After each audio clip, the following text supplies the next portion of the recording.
Welcome to Talking Voiceovers with me, Gail Guslin. Today we'll be interviewing Toni Jean Erasmus, a voice artist, yes, but also a stunt person. Listen up as Toni Jean draws parallels between the stunt industry and voice acting. Hello, how are you? I'm good. How are you? Good, thank you. Lovely to meet you. Good to meet you too. Thanks for having me. So, Toni, tell us your journey. You're a voice artist, but first and foremost, a stunt person. How did the two marry together? How did this all happen? I don't know. It's somehow marries. I moved to Cape Town end of 2015. I'd studied musical theatre and went to the UK and studied a bit more there. Got some degrees in film and English and more theatre, and vaguely discovered that stunts was a job when I was there. I went to like a seminar about like how to be a stunt person. And I was like, hang on a minute, this sounds like what I want to do. I want to be an action star. I want to be in movies. When I came back to South Africa, I was like, film industry's in Cape Town. Let me go to Cape Town. Let me reach out to stunt coordinators and performers and see how one gets into that job. And then while I was here hustling, got an agent, started getting acting castings and things like that, a friend of mine recommended that I send my email to a couple of the voiceover studios because they do the dubbing for the Indian soap operas that are on DSTV as like a side job just to get some extra cash so you don't have to get a normal person job while you're trying to be an actor.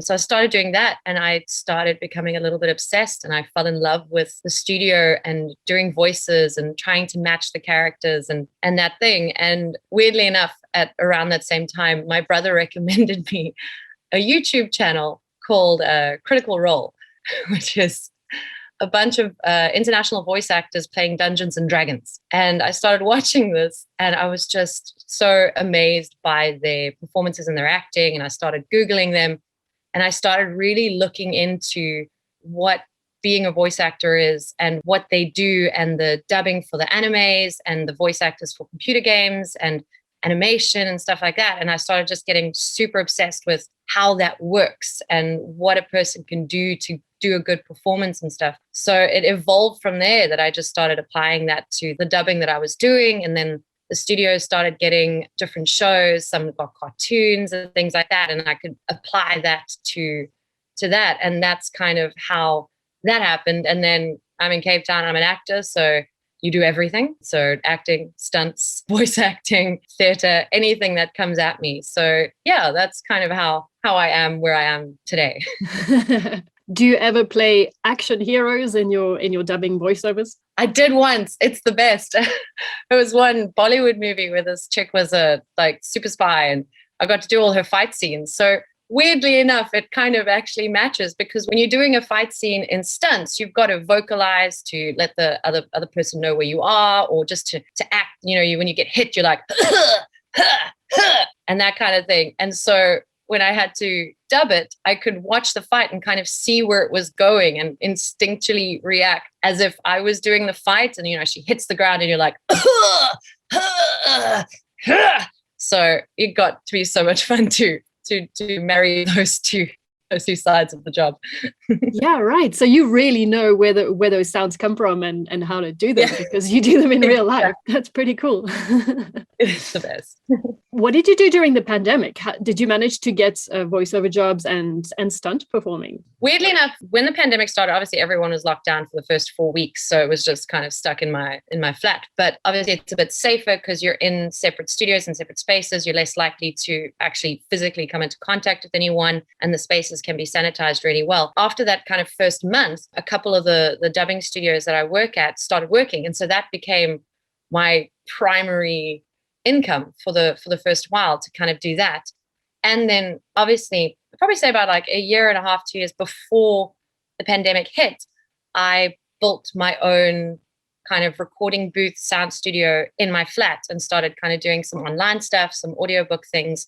So that became a really good way of earning cash during the pandemic. And then now that things have opened up a bit, the film sets have been getting started and there's a lot of restrictions, a lot of ways to keep everyone safe on set. But really, yeah, I've done stunts on a couple of big TV shows that have been filming this year. So I've gotten a good chunk of work, and auditions are coming back, and slowly but surely, and self-tapes are coming through, and hopefully it's going to keep building and keep going now that we've kind of got all these safety precautions set in place, and everything is kind of going back to a new kind of normal. But at least you're on set and you're seeing your friends and you're hanging out and you're training and getting together and stuff. So that's great. Everybody wants to keep working, being productive. You don't want to sit at home and do nothing. Yeah. That's what I want to do with my life. So, I mean, why would I? Well, just like, I'm a giant hermit. So don't get me wrong. I can sit at home and not talk to humans for a very long time. Like that first month of pandemic, I was like, this is my life. I'm really good at this staying home and not seeing people thing. But I mean, we're social animals, and being in that team family space of on a set and working together and stuff, I missed that a lot. And it's been really nice just to kind of be with your family again. You know, it's a kind of, it's a big industry, but still a small industry. You know, everyone knows everyone, and seeing all those faces again after essentially a year of just nothing. It really makes you realize how much you miss being around people and how much you get. Yes. Yeah. Which is surprising for me. I understand you completely. Yeah.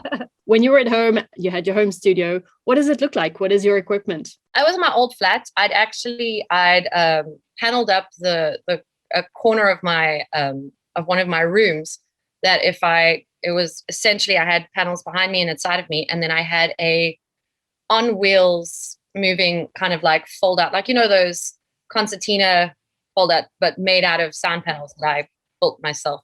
I'm bored at home and I have my MacGyver. My father is totally a MacGyver and I inherited that. And then I would set that up behind the microphone and then I could record there. But in my new place now, I'm actually essentially sitting in my booth. There's behind my my screen, there's panels on the wall. And then I have two fold out panels that I can slide out and slide behind me. And then it soundproofs the space. And then I've got my microphone on a set, but it's got its own bubbles. So we've got good sound quality. And yeah, so that's the setup that I've got going. It's got a really good quality. I got a decent mic. Oh, I have a Rode NT1A. It's a good one. It's a good one. It is. Yeah. So do you manage to do dubbing work at home as well? Not really, because it is actually easier to do it in studio because you've got the engineer working and the timing is set up. They've got the setup with Pro Tools and your script and your screen, and they can line it up and retake it. But I did do 1 or 2 sessions from home in the beginning of the pandemic when they needed to catch up on stuff, when things were shut down completely.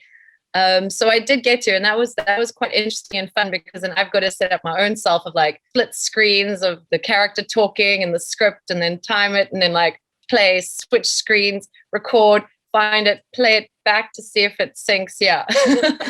So it's a bit more challenging, but I did a little bit. Pro Tools is still a scary thing to me. I'm a happy GarageBand user. Get the job done, guys.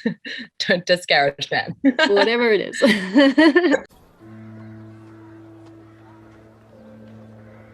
What you did was brave. You're not Helen of Sparta. You are Helen of Troy.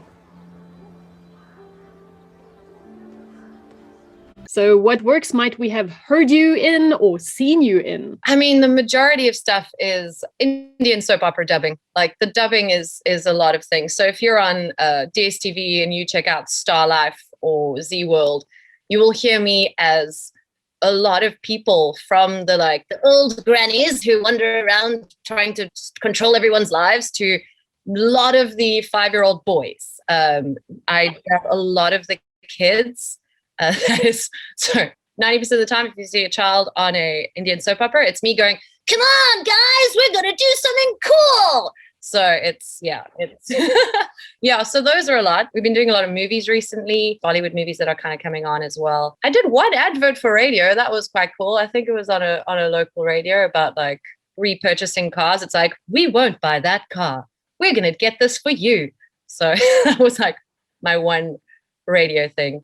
But a lot of the cartoons and stuff that we do are for smaller out things. They're not for local TV. So I'm not actually sure where a lot of them end up. So hopefully when I find them, I share them. Also on ETV, recently they've put out some Korean K-dramas. They've dubbed in English and American accents that we actually did. So I think there's two on ETV now called, one's Isodonis, and I dubbed the voice of Yvonne, who is the young protagonist who just wants things to go well, but nothing is going to go well for her because it's a drama.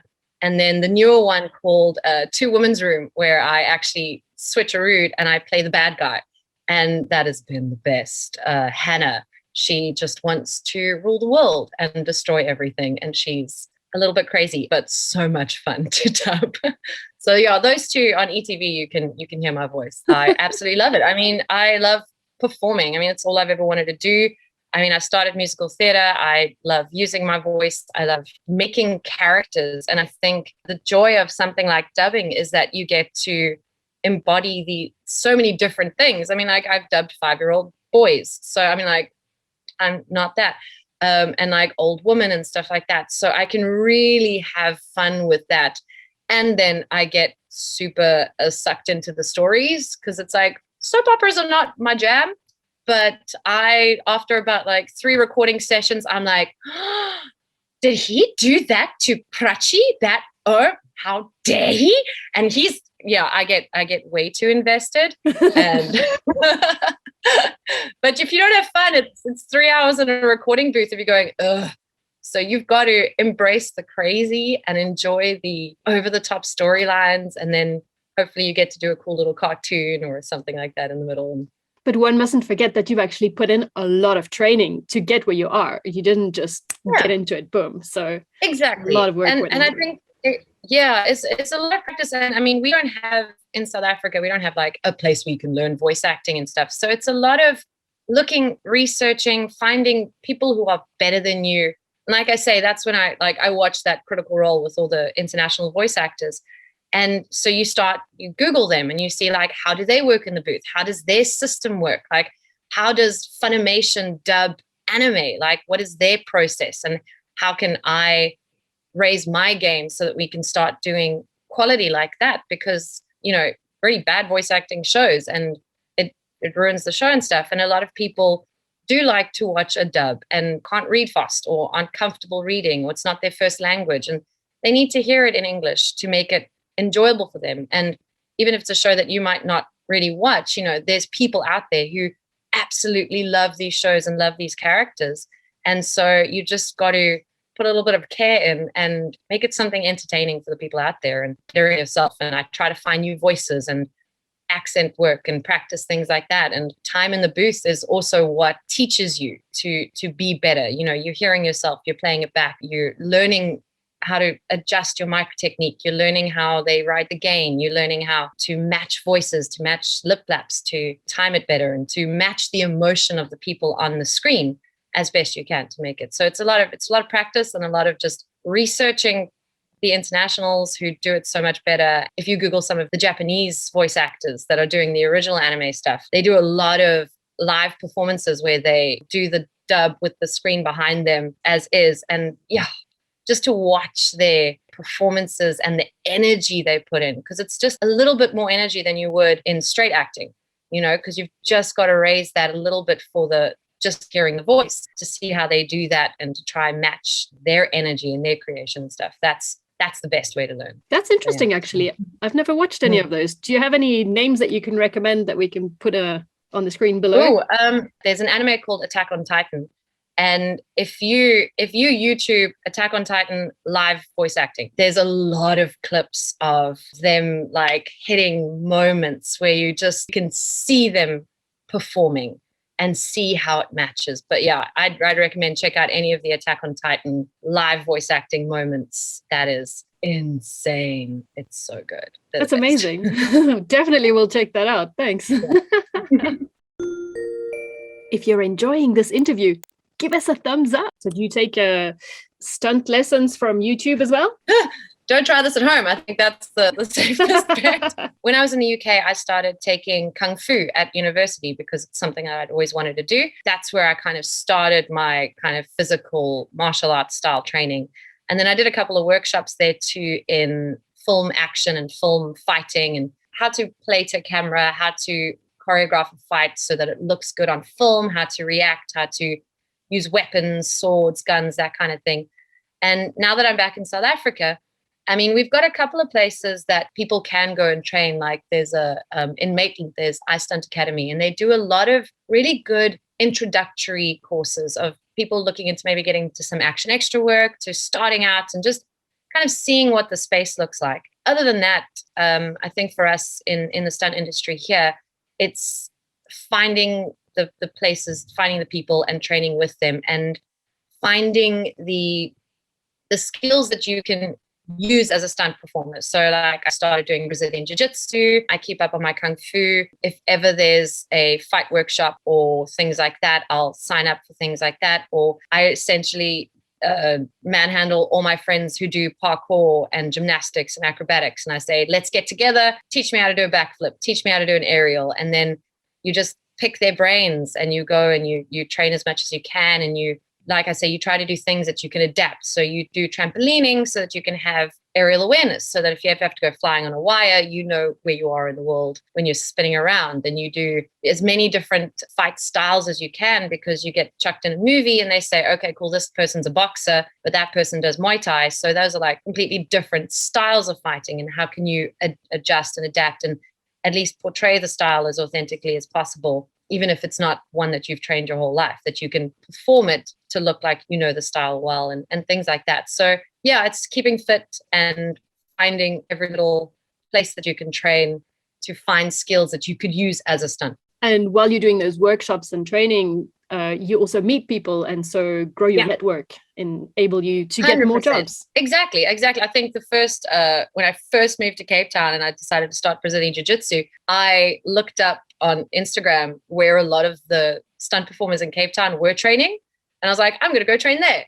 And then you meet them and you're like, hey, I want to do stunts. And they look at you like you're crazy. And then you slowly start proving that you're a bit serious and that you actually know what you're doing and that you've got some sort of coordination and skills. It is very much networking, as in any entertainment industry, the film industry and stuff. As much as it is about your skills and stuff, if they don't know you exist, they're not going to hire you. So you want to, get to know them, figure them out, and then prove that you have the skill requirement, that you have the thing. Once they know that you're there, then it applies with voiceovers as well. Voiceovers, acting, everything. You can't, as much as I'd love to, sit in my flat and wait for the phone to ring and be like, I'm really good, just phone me because I'm good. If they don't know I'm here, they're not going to call me. So you've got to hustle a bit.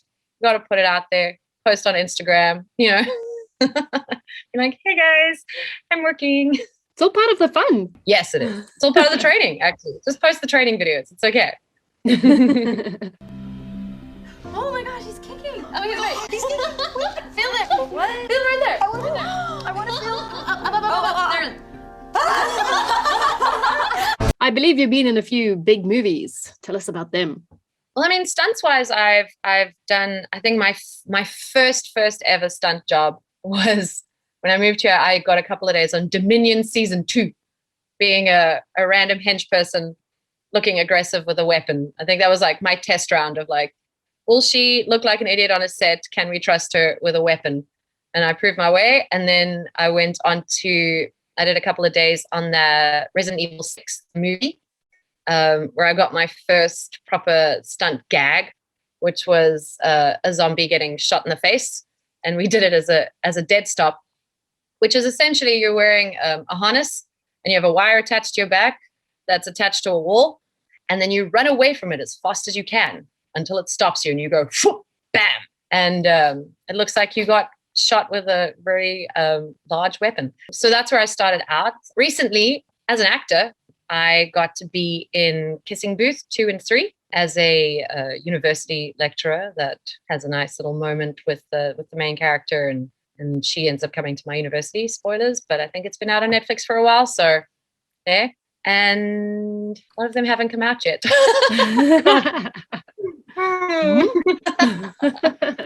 I mean, like the one that's been announced, the Resident Evil TV series that's coming out. We've done a lot of days on that, so that's something to look forward to. A lot of fun action. That's going to be cool. Yeah, bits here and there. I got to double some actresses. I doubled one of the lead actresses on Raised by Wolves season 1 and season 2.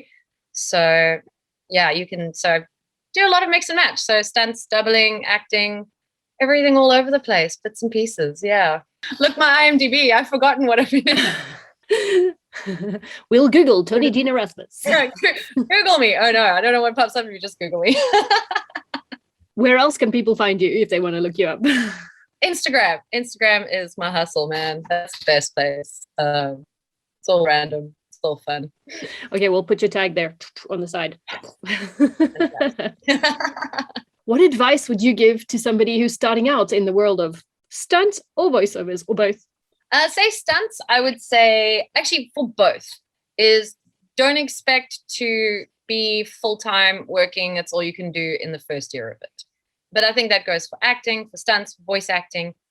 Is a lot of people, I think they go, okay, I'm gonna be a stunt performer, and then after a year of training and hustling and stuff, they've done one day there, a little bit there, and then they're like, oh, I'm never gonna make it. I've done voice acting and stunts ever since I moved to Cape Town, so that's almost 6 years. It'll be 6 years now, and I'm only feeling like now I'm getting momentum and that I'm getting a bit of a role. And I mean, I'd been working consistently, like on and off days here and things like that, and getting bits and pieces, but I still feel like there's so much further for me to go, and there's so many more things that I could do that I'm not there yet, that I haven't like been recognized in that way yet, that I've still can go further. So I think if it's what you really want to do, you'll make it happen, but it's not going to happen immediately unless you're super lucky. But I mean, even those overnight successes are like, 10 years of training in the industry to become an overnight success.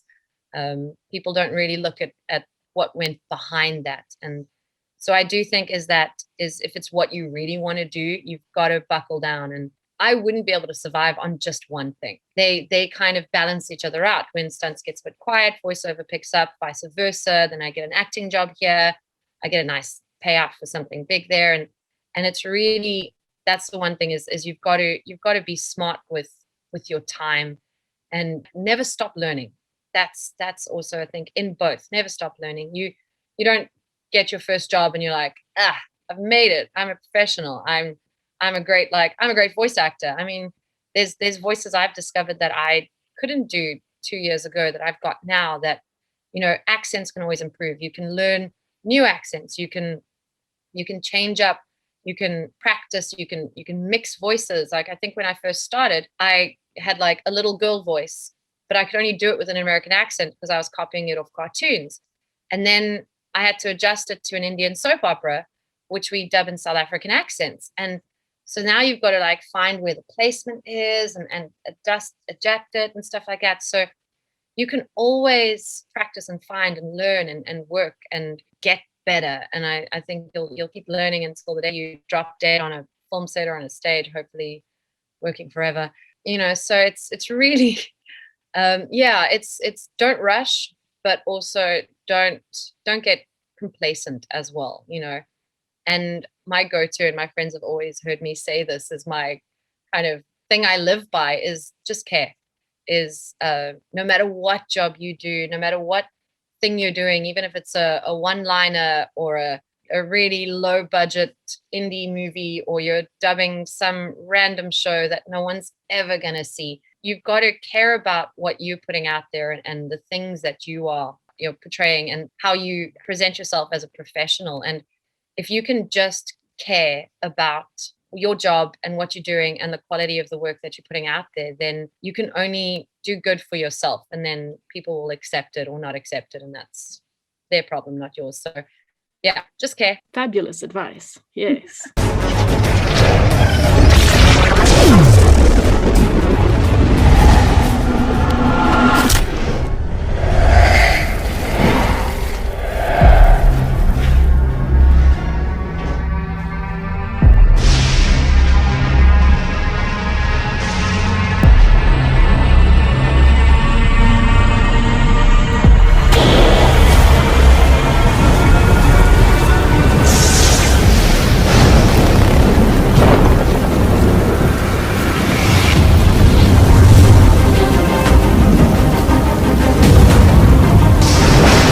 So do you get most of your work through your agent or through the networking that you do? For acting, obviously, my agent, that's how I get any of my on-screen acting work. The trick for stunt performing, there's no agency, there's no setup. We do have an association called SASA, the South African Stunt Association. We've gotten together and kind of worked to at least get things like minimum rates and basic contract needs and stuff to kind of protect the stunt performers in Cape Town. But we don't really get work through that. We have a database that coordinators can look at to see who we are and whatever. But on the baseline, what happens is you find out who those stunt coordinators are, and you keep in contact with them. And then every now and then you'll send updates of your reels, updates of your Z cards, what you look like, where you're at. And they will contact you directly when they're looking for people, when they're looking for groups, when they're looking for doubles.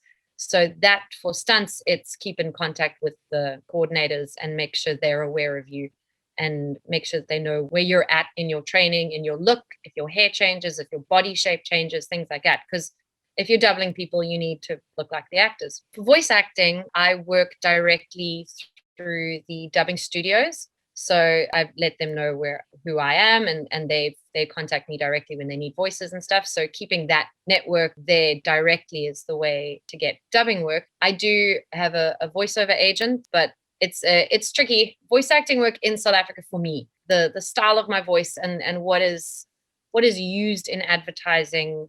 I'm not the kind of go-to voice for local advertising. And the same that, if I'm honest with myself, I'm not the go-to face for local South African advertising. I do a lot of Polish ads and Australian ads and American ads and European. I'm very pale, guys. So I do have a voiceover agent, and that gets me little bits here and there. But mostly the dubbing is directly through the studios themselves and staying on their books, and they hire you directly. Just shows that there's work for everybody all over the place. It's not just about commercials in South Africa. You can do all sorts of things all over the place. Yeah, we're lucky in South Africa during what they call season, which is during summer. So season's starting now.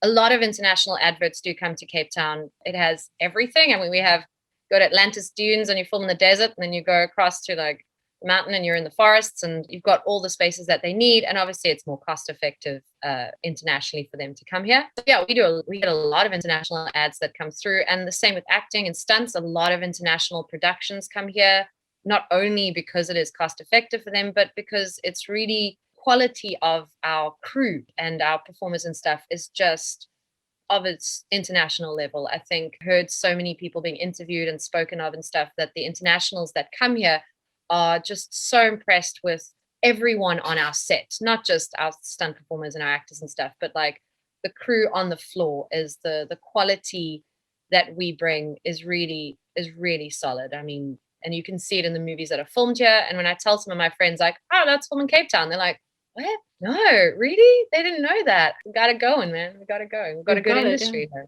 Yeah. There's a lot going on in South Africa. Wow, that was fabulous. Thank you so much for talking to us. It's been fun. Is there anything you'd like to add to your audience out there? I have an audience. You do now. I do now. Do you know what? Yeah. If you love what you do, keep at it. Hustle till you can't. And follow me on socials for more of my insanity because, well, I'm a giant nerd and I love doing what I do. So it'll be spam of that. That is the most important thing. Love what you do. Woohoo. Thanks a lot, Toni Jean. That was really cool. Super. Thank you so much for having me. It's been fun. It has. Cheers. We'll see you around. Bye. Thanks for watching Talking Voiceovers. If you don't want to miss any of the following episodes, be sure to subscribe and hit that bell button. To find out more about getting into the world of voiceovers, be sure to join the Facebook group Mzansi Voiceover People. You'll find the link down below in the description.